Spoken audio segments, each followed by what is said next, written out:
Hello guys, welcome to my YouTube channel the nursing show.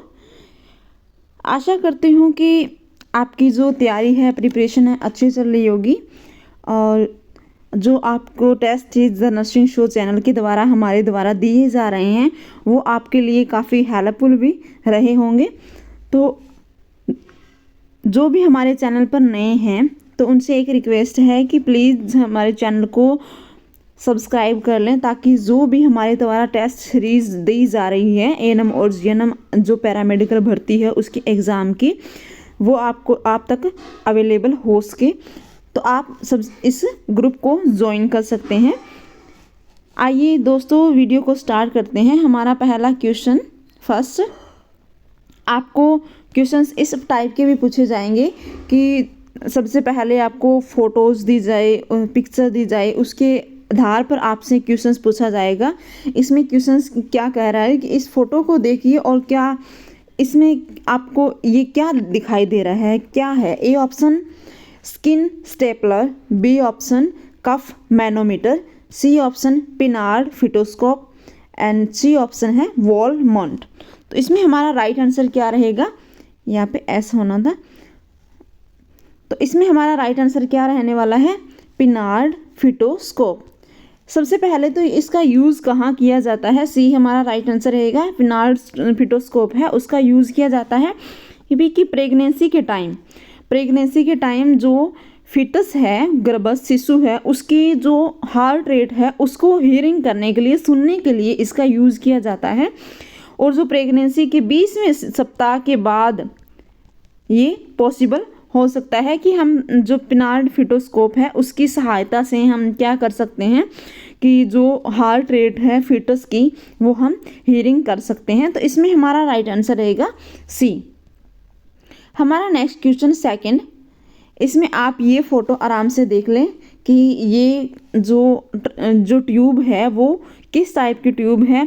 जो ICU ward है या normal ward है, उसमें बहुत सारे ट्यूब्स, हॉस्पिटल में बहुत सारी ऐसी ट्यूब्स है जिसका इस्तेमाल हम रोज़ाना करते हैं। देखते हैं कि बहुत सारे ट्यूब्स का इस्तेमाल, जो यूज़ है, बहुत ज़्यादा हो रहा है आजकल। तो बहुत सारे ट्यूब्स है वो देखने को मिलती है, लेकिन इसमें आपको ये पिक्चर्स देखें कि ये ट्यूब कौन सी है। ऑप्शन ए ऑप्शन में feeding tube, B option endotracheal tube, C option है नेजोगैस्ट्रिक ट्यूब और डी ऑप्शन नॉन, यानी कोई नहीं। तो इसमें हमारा राइट आंसर क्या रहने वाला है, इसमें राइट आंसर रहेगा एंडोट्रेकियल ट्यूब, बी हमारा राइट आंसर रहेगा। साथ साथ में हमें कमेंट करके ज़रूर बताते रहें, ताकि हम भी आपके जो प्रिपरेशन का लेवल है देखें कि आप कितने उसके जो अवेयर हैं। हमारा नेक्स्ट क्वेश्चन, अब इस मशीन को आप आराम से देखें कि ये कौन सी मशीन है। ऐसे क्वेश्चंस, क्योंकि अब जो एम्स के सीआरई के एग्ज़ाम्स हुए हैं उनमें बहुत ज़्यादा इस टाइप के क्वेश्चंस पूछे गए हैं कि आपको पिक्चर दे दी जाती है या उसके पिक्चर दे दी जाती है, उसके पार्ट के बारे में पूछा जा सकता है, या उसके फंक्शंस है उसके बारे में पूछा जा सकता है, या मशीन दे दी जाती है उसका नाम पूछा जा सकता है, या उसके जो भी पैरामीटर्स है उसके बारे में बात की जा सकती है। तो आपको उस कोई भी मशीन है उसके पैरामीटर के बारे में या उसके पार्ट है उसके बारे में इंफॉर्मेशन होना बहुत ज़्यादा ज़रूरी है, क्योंकि अब इस टाइप के क्वेश्चंस बहुत बार पूछे गए हैं और पूछे जा रहे हैं। सीआरई के एग्ज़ाम से ओएम्स में उसमें ये क्वेश्चंस पूछा गया था, वेरी इंपॉर्टेंट क्वेश्चंस है। हमारा इसमें क्या राइट आंसर रहेगा, ए ऑप्शन है एनेस्थीसिया, ए ऑप्शन है एनेस्थीसिया मशीन, बी ऑप्शन है वेंटिलेटर मशीन, सी ऑप्शन है defibrillator machine, D option autoclave machine. तो इसमें हमारा राइट आंसर रहेगा एनेस्थीसिया मशीन, ए हमारा राइट आंसर रहेगा। कि जो एनेस्थीसिया मशीन है वो ये पिक्चर में दिखाई गई है वो एनेस्थीसिया मशीन है, ए हमारा राइट आंसर रहेगा। डिफिब्रिलेटर मशीन कौन सी होती है, उसका जो कैमेट है, सी नंबर जो कैमेट है वो हमें कैमेट बॉक्स में बताए कि जो डिफिब्रिलेटर मशीन है उसका यूज़ कहाँ किया जाता है और ये कौन सी मशीन होती है जिसका यूज़ हम करते हैं। हमारा नेक्स्ट क्वेश्चन फोर्थ, आँख में हानिकारक केमिकल गिरने के कारण आँख को अधिकतम कितने समय तक धोना चाहिए? ये भी क्वेश्चंस CRE एग्जाम्स में दिया गया था, वहाँ से उठाया गया क्वेश्चंस है, बहुत ज़्यादा इम्पोर्टेंट। कि आँख में अगर केमिकल गिर जाता है तो बहुत ज़्यादा डैमेज भी हो सकता है, नहीं भी हो सकता। केमिकल की जो जो डेंजरस है उस पे ये डिपेंड करता है, ठीक है। तो A option 5 minute, B option 10 minute, C option 15 minutes और डी ऑप्शन है 20 मिनट्स। तो इसका हमारा राइट आंसर क्या रहेगा? डी हमारा राइट आंसर रहेगा कि जो आँख है उसको धोने के 20 मिनट तक हम कंटिन्यू धोते हैं। उसके बाद में हमें क्या करना चाहिए कि उस धोने के बाद में जो भी हमारे पास दवाई है आँख में डालने की या कोई भी ऐसी जो हमें राहत देता है, ऐसी हमें फर्स्ट एड करनी चाहिए। उसके बाद में हमें जल्द से जल्द जो डॉक्टर है उसको दिखाना चाहिए। हमारा इसमें राइट आंसर रहेगा D. Next question 5 number question, प्रत्येक हृदय चक्कर को पूरा करने में कितना समय लगता है? यानी एक बार हृदय पंप करता है और जो ब्लड है वो पूरे बॉडी में सर्कुलेट होता है, तो उसको कितना टाइम लगता है? हृदय चक्र को पूरा करने में कितना समय लगता है? तो जो हार्ट है वो 1 मिनट में कितनी बार धड़कता है? 72 बार में। इसमें ये नॉर्मल वो जो रेट है वो बताई जा रही है कि लगभग 72 बार ये धड़कता है। अगर इससे ज़्यादा धड़कता है या कम धड़कता है तो इसको, अगर नॉर्मल हार्ट रेट है 72, तो इससे अगर बहुत ज़्यादा बार ये पंप कर रहा है तो उसको हम क्या कहेंगे? और उससे अगर कम बार पंप कर रहा है तो उसको हम क्या कहेंगे? किस नाम से, मेडिकली टर्म में क्या कहते हैं, वो हमें कमेंट बॉक्स में बताएं। कमेंट बॉक्स में आप छापें कि अगर जो हार्ट रेट है अगर वो कम है तो उसको क्या कहते हैं, और अगर वो ज़्यादा है तो हम उसे क्या कहेंगे। ए ऑप्शन में इसमें 0.4 second, B option 0.6 second, C option 0.8 second, D option 0.2 second. इसमें हमारा राइट आंसर रहने वाला है 0.8 सेकेंड। सी हमारा राइट आंसर रहेगा। हमारा नेक्स्ट क्वेश्चन, कीमोथेरेपी का संबंध किस बीमारी से है? कीमोथेरेपी कब की जाती है? जब कोई भी डिजीज़ है उसका एक स्पेसिफिक ट्रीटमेंट ना होकर उसको एक पैलिएटिव थेरेपी के दी जाती है। यानी जो कीमोथेरेपी है उसको पैलिएटिव थेरेपी के नाम से भी जाना जाता है कि जो पेशेंट है उसका पूर्णतः इलाज नहीं किया जाता, ठीक है।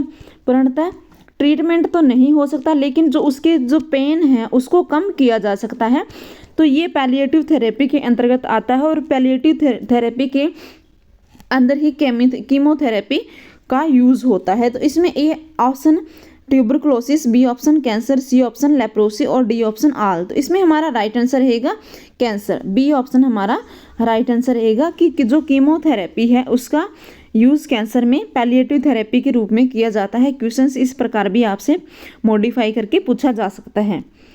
हमारा नेक्स्ट क्वेश्चन, ORS की फुल फॉर्म क्या है?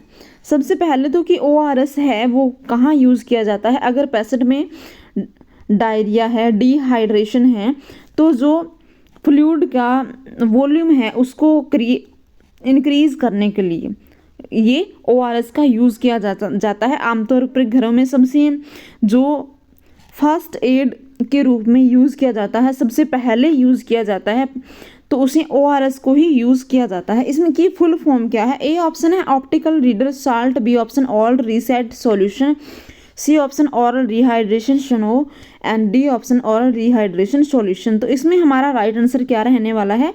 डी हमारा राइट आंसर रहने वाला है डी, ऑरल रिहाइड्रेशन सॉल्यूशन। हमारा next question 8 number, oxygen cylinder का रंग कौन सा होता है? हॉस्पिटल में बहुत सारे जो सिलेंडर्स हैं उनका यूज़ किया जाता है, तो उनको कलर कोडिंग के आधार पर हम कैसे पहचानते हैं?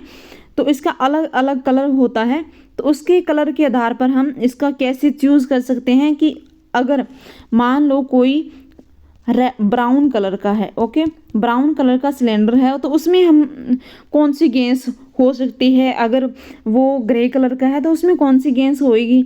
तो इस टाइप के जो सिलेंडर्स है बहुत ज़्यादा हॉस्पिटल में पाए जाते हैं। तो इसमें पूछा है ऑक्सीजन सिलेंडर का रंग कौन सा होता है। ए ऑप्शन है brown, B option upper part black, C option lower part white और D option upper part white. तो इसमें होएगा राइट आंसर कि जो अपर पार्ट वाइट है उसको, यानी ये सिलेंडर है तो यहाँ पे जो अपर पार्ट है वो वाइट होएगा, टॉप वाइट होता है, और लेकिन जो नीचे का कलर है वो होता है ब्लैक। आपको ये भी याद रखना है। तो आपको इसकी जो पीडीएफ है, जो सिलेंडर कलर कोडिंग है उसका जो पीडीएफ है मैं आपको उसमें जो हम अपना ग्रुप है उसमें सेंड कर दूंगी, ताकि आपको जो भी कलर कोडिंग है आप अच्छे से रीड कर सकें और उसको अलग से आप नोट भी करके रखें। अगर जो सिलेंडर है उसका कलर ग्रे है तो उसमें कौन सी कलर उसमें कौन सा जो ऑक्सीजन जो सॉरी उसमें कौन सी गैस होएगी, तो इसका कमेंट बॉक्स में लिखिए। अगर सिलेंडर ग्रे कलर का है तो उसमें कौन सी गैस हो सकती है, उसका कमेंट बॉक्स में रिप्लाई दें। हमारा next question 9, increase pulse rate is called, यानी पल्स रेट का बढ़ जाना, नॉर्मल जो पल्स रेट है उससे ज़्यादा इंक्रीज हो जाना क्या कहलाता है। A option arrhythmia, B option bradycardia, C option tachycardia, D option hypertension. तो हाइपर टेंशन क्या होता है, जो नॉर्मल बीपी है उससे हाई तो उसको हाइपर टेंशन, अगर उससे कम है तो उसको हाइपोटेंशन। अगर जो अरिदमिया क्या है कि जो हमारी हार्ट रेट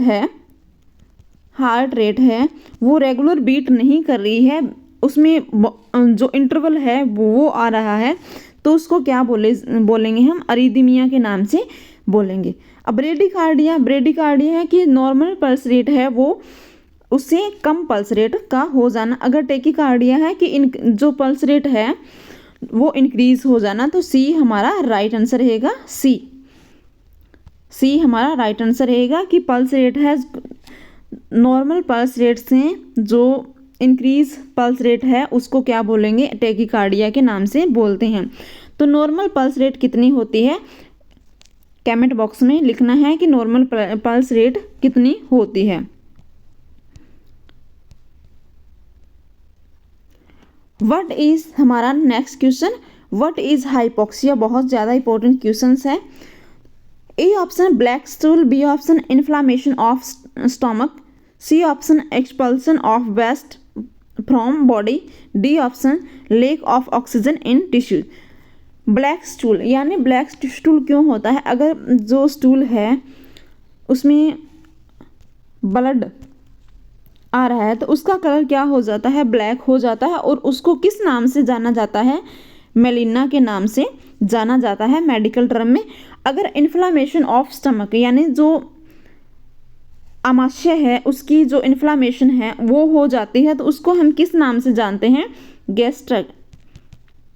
गैस्ट्राइटिस के नाम से जानते हैं। अब सी ऑप्शन में क्या है, expulsion of waste from the body, इसको किस नाम से जानते हैं मेडिकल में,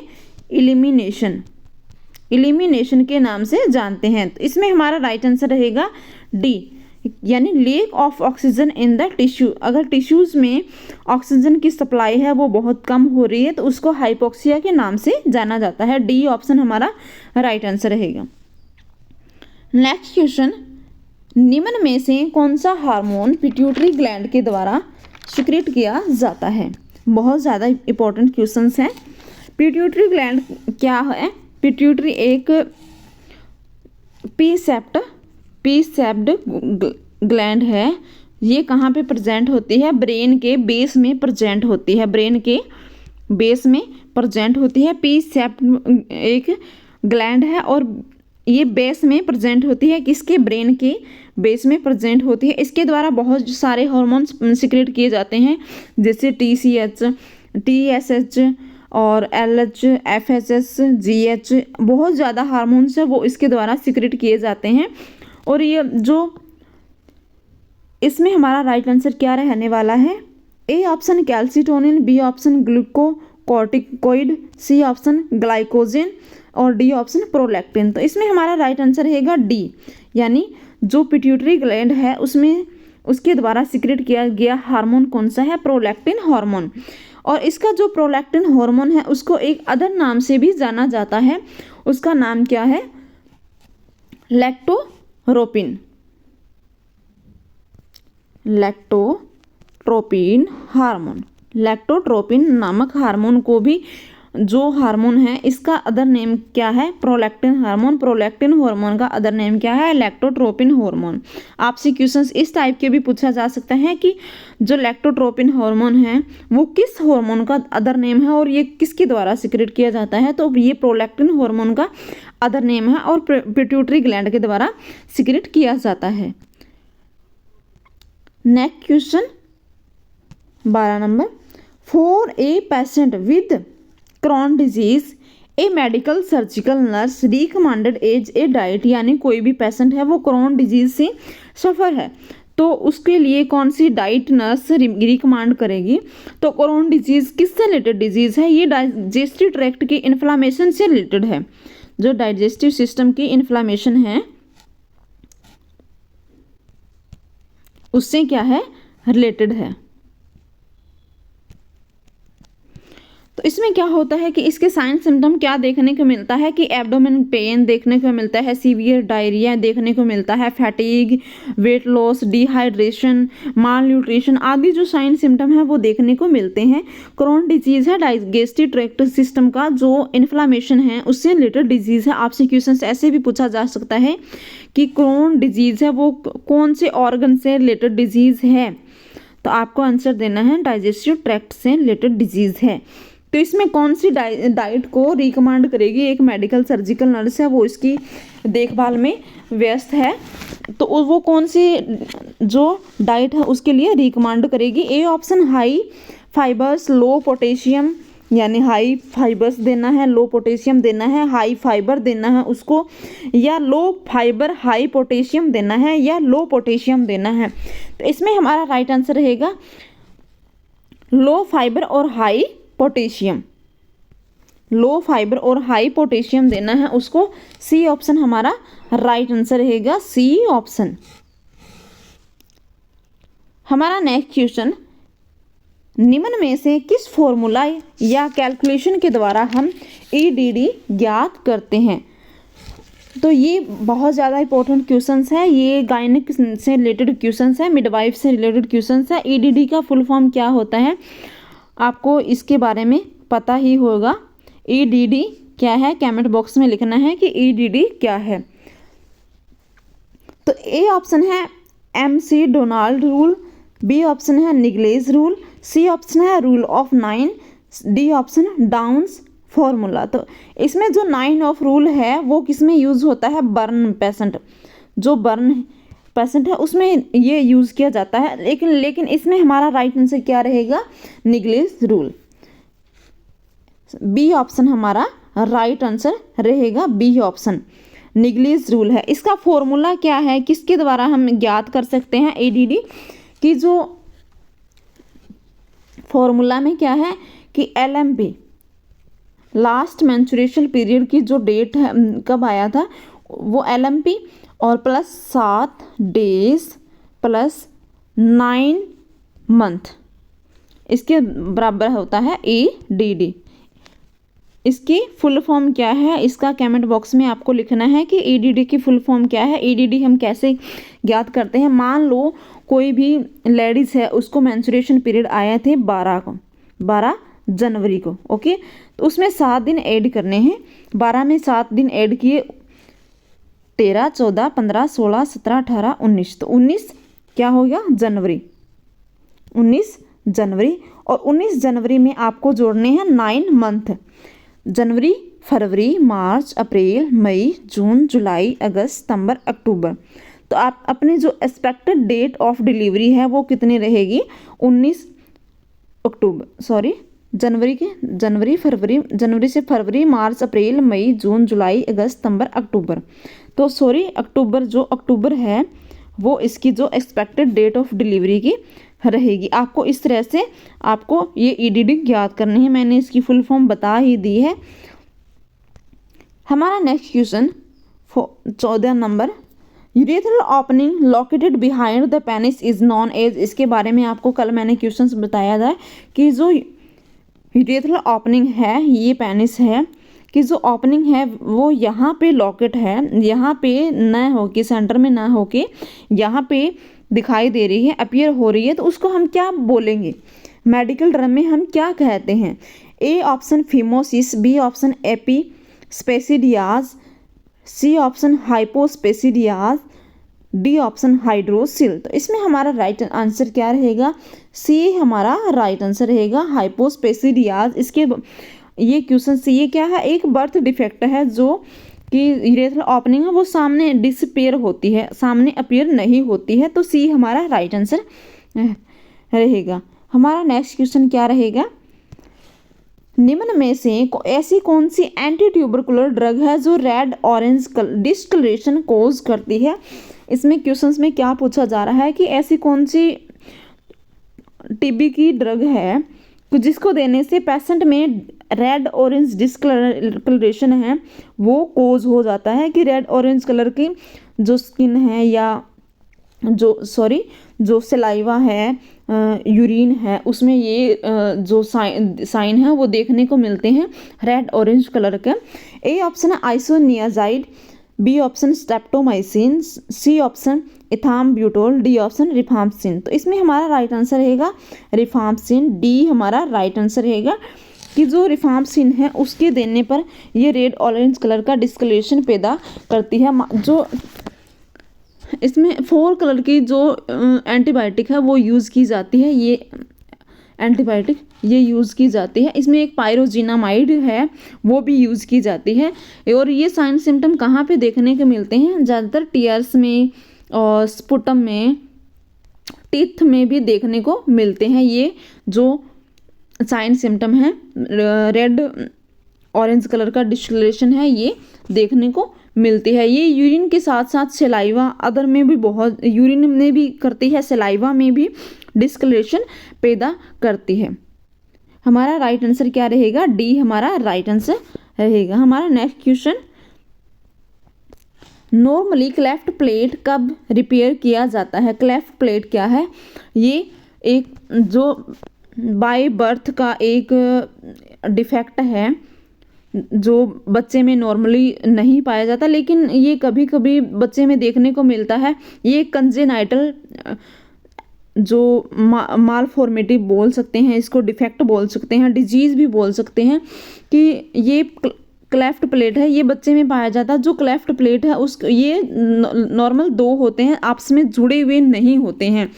तो इसकी जो इससे अगर ये क्लेफ्ट प्लेट की प्रॉब्लम बच्चे में पाई जाती है तो ये उसमें क्या क्या प्रॉब्लम क्रिएट कर सकती है, जैसे बच्चे को सांस लेने में तकलीफ़ हो सकती है, बोलने में तकलीफ़ हो सकती है, ईयर इन्फेक्शन का चांसेस रहता है, जो एस्पिरेशन का डर भी रहता है, और लास्ट में इसको रिपेयर किया जाता है।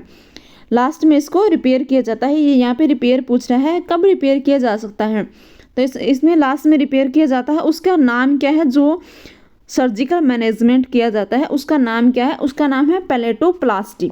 क्या नाम है, पैलेटोप्लास्टी। यानी इस जो प्रोसेस है उसके द्वारा इसको रिपेयर किया जाता है। और कब तक रिपेयर किया जा सकता है, ए ऑप्शन है 6 से 8 मंथ, बी ऑप्शन 12 से 18 मंथ, सी ऑप्शन 8 से 12 मंथ, एंड डी ऑप्शन 12 से 18 वीक। तो इसमें हमारा राइट आंसर रहेगा बी हमारा राइट आंसर रहेगा कि 12 से 18 मंथ के बीच में हम इसको रिपेयर करवा सकते हैं। अगर बच्चे में ये डिफेक्ट देखने को मिलता है तो हम इसको रिपेयर करवा सकते हैं, बी हमारा राइट आंसर रहेगा।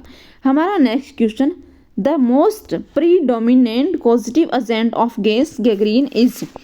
सबसे पहले तो कि गैस गैंग्रीन डिजीज़ है एक, वो क्या है, ये एक क्या है, बैक्टीरियल डिजीज़ है। क्या है, बैक्टीरियल इन्फेक्शन के द्वारा होने वाला डिजीज़ है। अगर इसमें क्या होता है कि जो टिश्यूज़ है हमारे, कोई भी बॉडी का पार्ट है उसके टिश्यूज़ है वहाँ पे प्रॉपर ब्लड सप्लाई नहीं होती, जिसके कारण जो वहाँ के टिश्यूज़ है वो क्या हो जाते हैं, ब्लैक हो जाते हैं और वो डैमेज हो जाते हैं और अपने आप ही गिरने लगते हैं, यानी झड़ जाते हैं। तो इस डिजीज़ को गैस ग्रेन डिजीज़ के नाम से जाना जाता है। तो इसका हमारा राइट आंसर क्या रहेगा कि इसमें जो कोज करने वाला एजेंट है वो कौन सा है। A option Clostridium perfringens, B option gram negative bacilli, C option Salmonella typhi, D option HIV। तो इसमें हमारा राइट आंसर रहेगा ए हमारा राइट आंसर रहेगा कि जो क्लोस्ट्रीडियम है वो इसका एक पॉजिटिव एजेंट है। इसको एक अदर नाम से भी जाना जाता है, उसका नाम है क्लोस्ट्रीडियल मोनोक्रोसिस। क्लोस्ट्रीडियम मोनोक्रोसिस के नाम से भी इस जो पॉजिटिव एजेंट है उसको जाना जाता है। आपसे क्वेश्चंस कैसे भी करके मॉडिफाई करके पूछा जा सकता है। नेक्स्ट क्वेश्चन, शिशु का वजन कितना ना हो जाए तब तक KMC करना जरूरी है।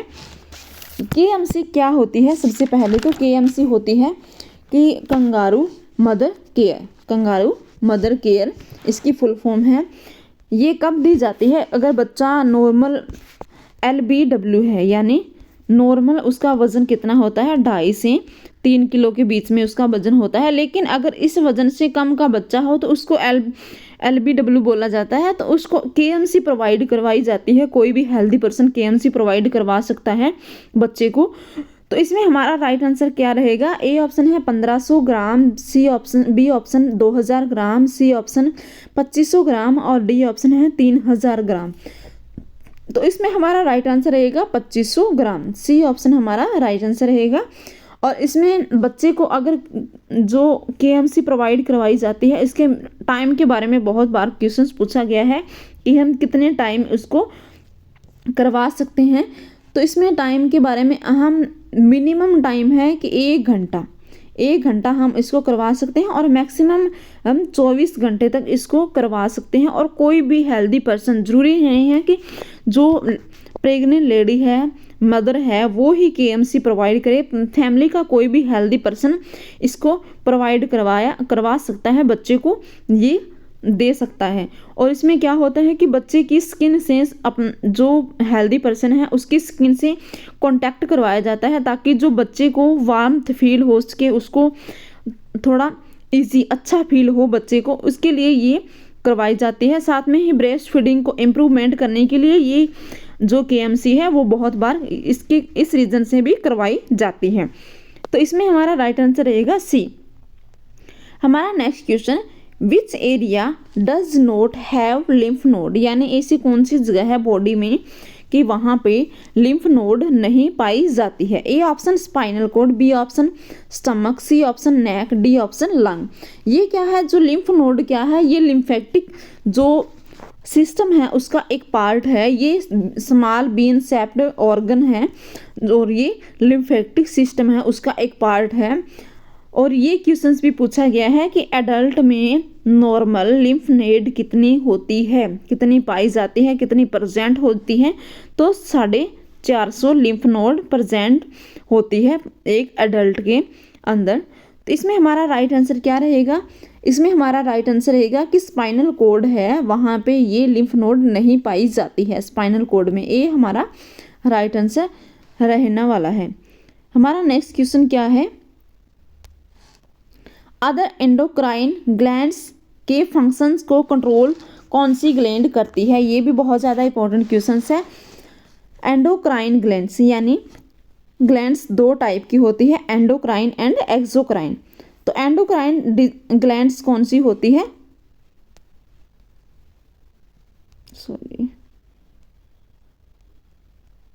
एंडोक्राइन ग्लैंड्स कौन सी होती है और एक्सोक्राइन ग्लैंड्स कौन सी होती है, वो कमेंट बॉक्स में लिखना है।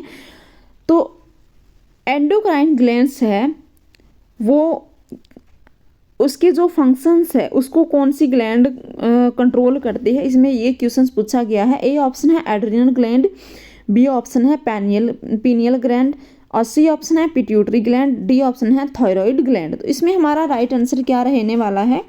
राइट आंसर रहने वाला है पिट्यूटरी ग्लैंड। पिट्यूटरी ग्लैंड के द्वारा ये जो एंडोक्राइन ग्लैंड्स है उसके फंक्शंस को कंट्रोल किया जाता है। इसको एक अदर नाम से भी जाना जाता है, जो पिट्यूटरी ग्लैंड है उसको जाना जाता है मास्टर ग्लैंड। मास्टर ग्लैंड ये क्वेश्चंस भी पूछा गया है कि अगर इसके बारे में पूछा जाए कि जो ग्रोथ हार्मोन है वो किसके द्वारा सीक्रेट किया जाता है, ये क्वेश्चंस आपको मैं कमेंट बॉक्स के लिए दे रही हूँ कि जो ग्रोथ हार्मोन है वो किसके द्वारा सीक्रेट किया जाता है, यानी कौन सी ग्लैंड के द्वारा सीक्रेट किया जाता है, कमेंट बॉक्स में लिखना है।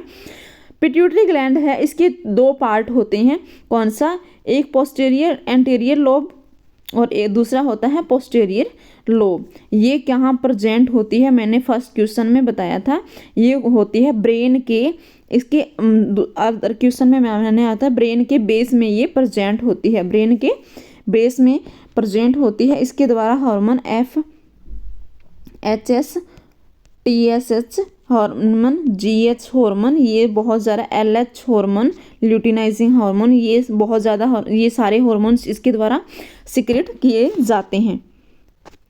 हमारा नेक्स्ट क्वेश्चन, कॉन्ट्यूजन वुंड किस टाइप का वुंड है, यानी ये क्या है, एक प्रकार का घाव है, तो इसको पूछा गया है कि ये किस प्रकार का वाउंड है। A option open wound, B option close wound, C option incision and D option A and C. तो इसमें हमारा राइट आंसर क्या रहेगा, क्लोज वाउंड। तो यानी जो कंट्यूजन है इसको हिंदी में हम गुम चोट के नाम से भी जाना जाता है। इसमें क्या होता है कि जो वाउंड तो एक क्रिएट होता है, वाउंड तो बनता है, लेकिन जो ब्लीडिंग है या कट वगैरह है वो इसमें दिखाई नहीं देता है। ये एक प्रकार का अंदर, इसमें इंटरनल ब्लीडिंग हो सकती है। जो ये कंट्यूजन वुंड है उसमें इंटरनल ब्लीडिंग होने के चांसेस बढ़ सकते हैं। तो हमारा इसमें राइट आंसर रहेगा बी, यानी क्लोज वाउंड। नेक्स्ट क्वेश्चन, किसी कमरे में आग लगने पर मरीज को बचाने के लिए हमें क्या नहीं करना चाहिए, यानी इमेजिन करें कि कोई भी कमरा है, वहाँ पे आग लग गई है और किसी मरीज को है, हमें उसको, हम अंदर नहीं जा सकते, लेकिन उसको बोलना है कि आप भाई ये करो वो करो ताकि आपकी जान को खतरा ना हो, कम से कम खतरा हो या कम से आपकी जान बचाई जा सके। ए ऑप्शन है मरीज को पैरों के बल बैठकर चलने के लिए कहें, बी ऑप्शन मरीज को अपने मुंह पर गिल्ला कपड़ा रखने के लिए बोलेंगे, सी ऑप्शन मरीज को खड़े होकर भागने के लिए कहेंगे, डी ऑप्शन 101 नंबर पर कॉल करेंगे। तो इसमें हमारा राइट आंसर क्या रहेगा, सी हमारा राइट आंसर रहेगा। हम मरीज को खड़े होकर भागने के लिए कतई नहीं कहेंगे, क्योंकि जो अगर मरीज खड़ा होता है, क्योंकि जो धुआं है वो ये कमरा है तो कमरे के ऊपरी जो पार्ट है वहाँ पे रहेगा, मरीज खड़ा होकर भागने के लिए ट्राई करेगा तो उसको ये धुआं उसको और ज़्यादा जो पोजीशन है, जो सिचुएशन है, उसको प्रॉब्लम क्रिएट कर सकती है, सिचुएशन में प्रॉब्लम क्रिएट कर सकता है। अगर खड़ा होकर वो भागने को बोलता है, उसको इसकी जगह हम कहेंगे कि अपने जो छाती के बल लेट के, पेट के बल लेटकर उसको बाहर निकलने के लिए बोलेंगे। अगर वो बाहर निकलने में अब पॉसिबल है तो उसको बाहर निकलने के लिए हम कहेंगे। तो इसमें हमारा राइट आंसर रहेगा सी। नेक्स्ट क्वेश्चन, परमवीर चक्र से सम्मानित होने वाले प्रथम राजस्थानी कौन है, बहुत ज़्यादा important question. A option Yogendra Singh, B option Hoshiyar Singh, C option Piru Singh, D option Shaitan Singh. तो इसमें हमारा राइट आंसर क्या रहेगा, पीरू सिंह। सी ऑप्शन हमारा राइट आंसर रहेगा कि पीरू सिंह ये कहाँ पे जन्मे थे, रामपुरा बेरी में, बेरी, और ये कहाँ है, झुंझुनू में ये जन्मे थे और इनका जन्म स्थान है रामपुरा बेरी झुंझुनू। और ये राजस्थान के ये राजस्थान के जो परमवीर चक्र से सम्मानित होने वाले प्रथम राजस्थानी व्यक्ति है। Very important question. हमारा नेक्स्ट क्वेश्चन, जेम्स टोड ने किस राठौर को यूलिसेस कहा जाता है, यानी जेम्स टोड ने किस राठौर को यूलिसेस कहा था। क्वेश्चन इस प्रकार से पूछा गया है। A option Maharaja Ajit Singh, B option Maharaja Jaswant Singh, C option Rao Chandrasen, D option Veer Durgadas. तो इसमें हमारा राइट आंसर रहेगा वीर दुर्गादास को, डी ऑप्शन है राइट आंसर। वीर दुर्गादास को क्या कहा था, जेम्स टोड ने राठौर का यूलिसेस कहा था।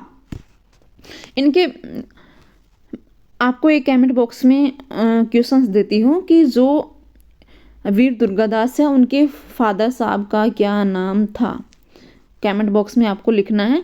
तो वीरदास को एक दो अदर नेम से भी राजस्थान में जाना जाता है। वो है, एक नाम है मारवाड़ का अण बिंदिया मोती, मारवाड़ का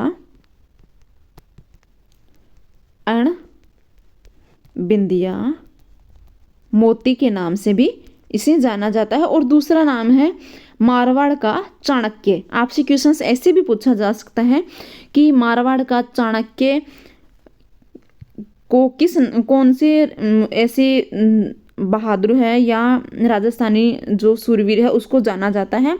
तो आपको आंसर देना है कि वीर दुर्गादास है, उसको इस नाम से जाना जाता है। हमारा नेक्स्ट क्वेश्चन, राजस्थान में इंदिरा महिला शक्ति योजना का शुभारंभ कब हुआ। ये अभी जो करंट अफेयर की योजना है उसमें शामिल की गई योजना है, ये पूछा गया क्वेश्चन है।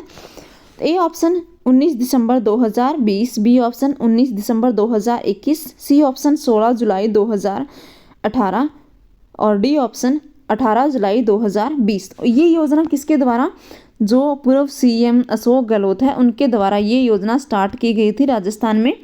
और उनका ये किसके, कौन से विभाग के द्वारा, कौन से मंत्रालय के द्वारा ये स्टार्ट की गई थी। ये स्टार्ट की गई थी महिला एवं बाल विकास मंत्रालय के द्वारा स्टार्ट की गई थी। और इसका जो उद्देश्य है वो कौन सा था, इसका उद्देश्य था कि जो पूरे राजस्थान में 11 से 45 साल के बीच में जितने भी फीमेल्स है, क्या है 11 से 45 साल के बीच में जितने भी फीमेल्स है उसको क्या करना है, निःशुल्क सैनिटरी पैड का वितरण करना, निःशुल्क सैनिटरी पैड को वितरण करना इसका उद्देश्य रखा गया था। और ये योजना कब स्टार्ट की गई थी, 19 दिसंबर 2021 को स्टार्ट की गई थी। बी हमारा राइट आंसर रहेगा।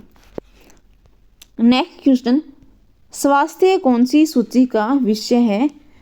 तो इसका आंसर आपको देना है कि कौन सी सूची का विषय है। बहुत ज़्यादा मैंने ये क्वेश्चंस एक बार पहले भी किया था, तो लोगों ने बहुत ज़्यादा इसमें कन्फ्यूज़न क्रिएट की थी कि जो ये केंद्र सूची का विषय हो सकता है, किसी ने कहा कि समवर्ती सूची का विषय हो सकता है, लेकिन इसमें राइट आंसर क्या रहने वाला है आइए देखते हैं। ए ऑप्शन राज्य सूची, बी ऑप्शन केंद्र सूची, सी ऑप्शन समवर्ती सूची, D option A and B दोनों। तो इसमें हमारा राइट आंसर रहेगा राज्य सूची, यानी जो स्वास्थ्य है उसमें जितने भी जो हॉस्पिटल्स है, पीएससी है, सीएचसी है, जो सैनिटेशन है, जो इन्वायरमेंट की जो सैनिटेशन है, ये सब कुछ राज्य सूची के अंतर्गत शामिल किया गया है। तो ये हमारा राइट आंसर रहेगा। हमारा नेक्स्ट क्वेश्चन, नवजात शिशु का वजन 4 किलो से अधिक हो जाना क्या कहलाता है। ये एक प्रकार का एक ऐसी सिचुएशन होती है अगर मदर डायबिटीज़ डिजीज़ से ग्रस्त है, डायबिटीज़ डिजीज़ से क्या है सफरिंग है, तो उसका जो बेबी है उसमें ये चांस होने के चांस रहते हैं कि बेबी है उसका ओवरवेट हो सकता है। और ये बेबी है उसका जो आकार है वो भी बहुत बड़ा नॉर्मल जो साइज़ है बच्चे का उससे बहुत ज़्यादा अलग हो सकता है, बच्चे का साइज़ बहुत बड़ा भी हो सकता है। तो इसमें हमारा राइट आंसर क्या रहेगा, ए ऑप्शन है still birth, B option low birth weight baby LBW, C option macrosomia, D option premature birth. तो इसमें स्टिल बर्थ क्या है, स्टिल बर्थ यानी मर्त जन्म, बच्चे का जन्म है लेकिन वो मरा हुआ पैदा हो रहा है, तो मर्त जन्म still birth. LBW normal weight होता है 2.5 से 3 किलो, तो उसमें अगर बच्चा 2.5 से 3 किलो से कम है तो उसको LBW में माना जाता है। प्री मैच्योर बर्थ क्या है, अगर बच्चे जो नॉर्मल प्रेगनेंसी होती है 40 वीक की प्रेगनेंसी है और ये प्रेगनेंसी ऊपर जा रही है यानी 41, 42, 43 वीक पे जो बेबी का बर्थ है वो हो रहा है, तो उसको प्री मैच्योर बर्थ में बोलेंगे। और मैक्रोसोमिया इसका हमारा राइट आंसर रहेगा कि 4 किलो से अधिक वजन का शिशु है अगर है तो उसको मैक्रोसोमिया के नाम से जाना जाता है। सी हमारा राइट आंसर रहेगा। नेक्स्ट क्वेश्चन, प्रधानमंत्री जन धन योजना की टैगलाइन क्या है। बहुत ज़्यादा इंपॉर्टेंट क्वेश्चन है। ये योजना किसके द्वारा स्टार्ट की गई थी, ये योजना PM नरेंद्र मोदी के द्वारा स्टार्ट की गई थी, नरेंद्र मोदी के द्वारा स्टार्ट की गई थी। और ये कब स्टार्ट की गई थी? 28 अगस्त 2014 को स्टार्ट की गई थी ये योजना। और इसके टैगलाइन के बारे में बहुत बार क्वेश्चंस पूछा गया है। और ये जो योजना है प्रधानमंत्री जन धन योजना, प्रधानमंत्री जन धन योजना है, तो ये योजना क्या है? विश्व की सबसे बड़ी फाइनेंशियल योजना के नाम से भी जाना जाता है। ऐसे क्वेश्चंस पूछा गया है कि जो विश्व की सबसे बड़ी फाइनेंशियल योजना कौन सी है, तो आपको याद रखना है कि प्रधानमंत्री जन धन योजना है वो क्या है? विश्व की सबसे बड़ी फाइनेंशियल योजना है। इसकी टैगलाइन क्या है? इसके बारे में क्वेश्चंस पूछा जा रहा है। ए ऑप्शन मेरा खाता भाग्य विधाता, बी ऑप्शन मेरा धन मेरा भविष्य, सी ऑप्शन मेरा धन मेरा भविष्य है, D option none of above. तो इसमें हमारा राइट आंसर रहेगा ए ऑप्शन, हमारा राइट आंसर रहेगा मेरा खाता भाग्य विधाता। ए ऑप्शन हमारा राइट आंसर रहेगा। ये योजना प्रधानमंत्री नरेंद्र मोदी के द्वारा स्टार्ट की गई थी। हमारा नेक्स्ट क्वेश्चन, कितने मेगाबाइट से 1 गीगाबाइट बनता है? Very important questions. Megabyte, gigabyte, ये billion byte, BBKB। A option 1000, B option 2000, C option 1026, D option 1024। इसमें हमारा राइट आंसर क्या रहेगा? 1024, यानी 1024 जब MB हो तो इससे क्या बनता है? 1 GB यानी गीगाबाइट बनता है। हमारा नेक्स्ट क्वेश्चन, ADC की फुल फॉर्म, ADC की फुल फॉर्म क्या है? A option artificial digital computer, B option analog digital converter, C option autonomic design centre, D option common disk compact. इसमें हमारा राइट आंसर क्या रहेगा? ADC की full form में इसमें हमारा राइट आंसर रहेगा बी, एनालॉग डिजिटल कन्वर्टर हमारा राइट आंसर रहेगा बी। तो दोस्तों, आज का वीडियो आपको कैसा लगा और आज के क्वेश्चंस आपके लिए कैसे रहे, तो इसका हमें कमेंट बॉक्स में ज़रूर रिप्लाई दें कि आज की क्लास है वो आपको कैसी लगी और इसके जो क्वेश्चंस है उसमें आपके कितने राइट थे, कितने रॉन्ग थे और आप कितने नेगेटिव में भी जा रहे थे। इसके बारे में भी हम जो अपना ग्रुप है उसमें आपको अपनी जो कॉपी है वो सेंड करनी है। और वीडियो के एंड तक बने रहने के लिए थैंक यू।